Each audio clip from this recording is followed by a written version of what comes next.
I'm very pleased to be interviewing Ray Pettit, Chief Analytics Officer, ITVX Rentrac. Thank you for your time. Well, thank you very much. I really appreciate it. So how did you get into the business? Well, it's kind of a circuitous route. I started out life actually as a teacher and a musician out of college, played professionally. I'm a bassoonist by training, and taught school and went into school administration. But after about 12 years or so, I really decided it wasn't for me. And I finished my doctorate at that time at the University of Illinois in 1996. I got it in social science research, and I said, I can apply this somewhere else. So I took a leap of faith, kind of, and got involved in marketing and advertising research, and really was a great decision.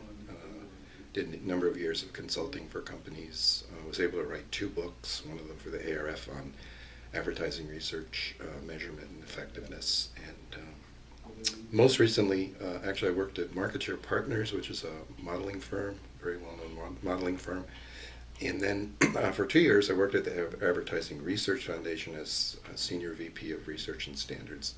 And then about 2 years ago, although I had been consulting with ITVX for a number of years, I joined ITVX full-time, and they focus on branded entertainment measurement. And then that led to our acquisition about a year ago. And now I'm at Rentrac. So I couldn't help but notice you were a music major, you'd said, and I was a fine art and art history major, and yet we both found our way into research. How do you feel liberal arts education plays out in a highly technical, highly statistical field?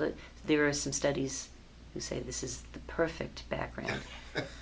But I'd love your opinion. Oh, that's nice to know that I made a good choice. But no, I think it's a great question, and I've often thought about this, but not talked much about it publicly. But I think, having both of us having studied aesthetics and form and symbols, and there's the whole work of Suzanne Langer that was very popular. That brings another dimension to all this, because there is still an art in marketing and advertising, there's no doubt. And I've always been trying to, although I use a lot of technical methods, modeling and statistics and all this crazy stuff I've learned over the years, I always try to keep that other side open and put the two together.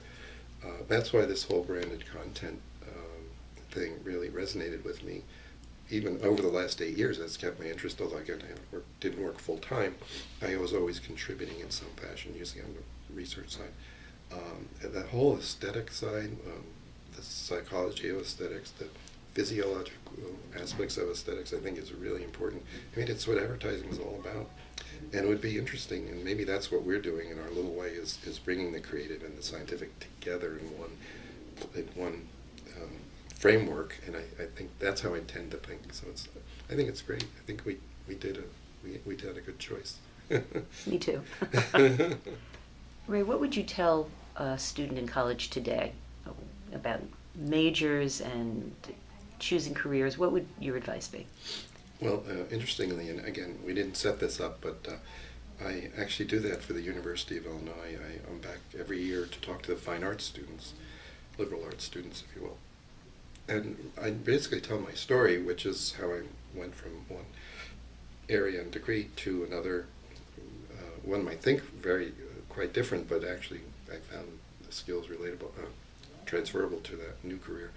And I tell them that you're not, liberal arts is very important, and it's a great foundation and starting point, and you really have no idea where you can take it. You can go into a master's program maybe that does focus on advertising and marketing. If the students are, I guess I don't do it as regularly at Missouri, but when I'm at Missouri I do talk to students, but they're already in the School of Communications. To them I say the big thing I would advise, if they're literally looking for those types of careers, is analytics, really getting a really good hold on data and analytics, even to the point of being able to manipulate data. One of the things that I'm not so good at, to be honest, is manipulating data. I rely on database people to get me information. Then I can throw it in SPSS or whatever, and really I can do my thing. But to know both those aspects, to be able to manipulate data, analyze data, be comfortable with data, draw stories and narratives from data. Those are the things I talk about. And it's funny when I do that, the professors say, "Oh, we say the same thing, but they listen to you because you're from outside."